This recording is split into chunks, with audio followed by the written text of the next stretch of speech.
9ൽ പഠിക്കുന്ന എന്റെ brother skin കെയറിന് വേണ്ടി ഉപയോഗിക്കുന്ന ഫേസ് വാഷ് ആണ് ഇതൊക്കെ. ഇതൊന്നും ഇവരോട് ആരും പറഞ്ഞിട്ടല്ല, ഇത് ഇവന്റെ സ്വന്തം ഇഷ്ടത്തിന് കടയിൽ പോയിട്ട് വാങ്ങിയിട്ടുള്ളതാണ്. അപ്പൊ നിങ്ങൾ വിചാരിക്കേണ്ട ഈ പ്രോഡക്ട്സ് കൊണ്ടൊരു ഭയങ്കര സ്കിൻ കെയർ വീരനാണ് ഇവന്നൊക്കെ. പക്ഷെ സംഭവം എന്താണെന്ന് വെച്ചിട്ടുണ്ടെങ്കിൽ ഈ കാണിച്ച പ്രോഡക്ട്സ് ഒക്കെ അസല് വള്ളി പ്രോഡക്ട്സ് ആണ്. നമ്മൾ ബേസിക് ആയിട്ട് ഉപയോഗിക്കുന്ന ചില സ്കിൻ കെയർ പ്രോഡക്ട്സ്, അത് ഓഫ്ലൈൻ മാർക്കറ്റിൽ കിട്ടുന്ന ചില സ്കിൻ കെയർ പ്രോഡക്ട്സ്, ചെറിയ വില കാണുമ്പോൾ നമ്മൾ വാങ്ങുന്ന ചില സ്കിൻ കെയർ പ്രോഡക്ട്സ്, ഫേമസ് ബ്രാൻഡുകളായതുകൊണ്ട് ബ്രാൻഡിന്റെ പേര് മാത്രം നോക്കിക്കൊണ്ട് നമ്മൾ വാങ്ങുന്ന കുറച്ച് സാധനങ്ങളുണ്ട്. ബ്രാൻഡിനെ വിശ്വസിച്ചുകൊണ്ട് നമ്മൾ വാങ്ങുന്ന കുറച്ച് പ്രോഡക്ട്സ് ഉണ്ട്. ഓഫ്ലൈൻ മാർക്കറ്റിൽ കിട്ടുന്ന ഇത്തരം പ്രോഡക്ട്സ് ഒക്കെ, ഇപ്പൊ ഞാൻ കാണിക്കുന്ന ഇത്തരം പ്രോഡക്ട്സ് ഒക്കെ നിങ്ങൾ വാങ്ങി യൂസ് ചെയ്യുകയാണെങ്കിൽ മനസ്സിലാക്കേണ്ട കാര്യം, ഇതിലെല്ലാം ഹാർഷ് കെമിക്കൽസ് അടങ്ങിയിട്ടുള്ളതാണ്. നിങ്ങൾ ഡെയിലി ബേസിസിൽ ഫേസ് വാഷ് പോലുള്ള ഒരു ബേസിക് എസെൻഷ്യൽ ഡെയിലി യൂസ് ചെയ്യുന്ന ഒരു പ്രോഡക്റ്റ് ഹാർഷ് കെമിക്കൽസ് ആഡ് ചെയ്തിട്ടുള്ള പ്രോഡക്ട്സ് ആണെങ്കിൽ നിങ്ങൾക്ക് കുറച്ച് കാലം കഴിച്ചിട്ടുണ്ടെങ്കിൽ സ്കിന്നിന് ഒരുപാട് പ്രോബ്ലംസ് ഉണ്ടാക്കാൻ സാധ്യതയുണ്ട്.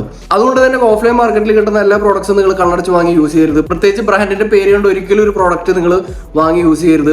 എപ്പോഴും ബാക്കിലുള്ള ഇൻഗ്രീഡിയൻസ് നോക്കി മാത്രം വാങ്ങണം. ഉപയോഗിക്കാൻ സേഫ് ആയിട്ടുള്ള കുറച്ച് ഓൾട്ടർനേറ്റീവ്സ്, കുറച്ച് ഓപ്ഷൻസ് ഞാൻ ഡിസ്ക്രിപ്ഷനിൽ കൊടുക്കുന്നുണ്ട്. നിങ്ങൾക്ക് ആവശ്യമുണ്ടെങ്കിൽ വാങ്ങാം. പ്രൈസും കുറവായിരിക്കും. ഈ സെയിം ഓപ്ഷൻസ് നിങ്ങൾക്ക് ഓഫ്ലൈൻ സ്റ്റോറിൽ കിട്ടുകയാണെങ്കിൽ അത് വാങ്ങാം. ബൈങ് ലിങ്കിനായി ഡിസ്ക്രിപ്ഷൻ ചെക്ക് ചെയ്താൽ മാത്രം മതി.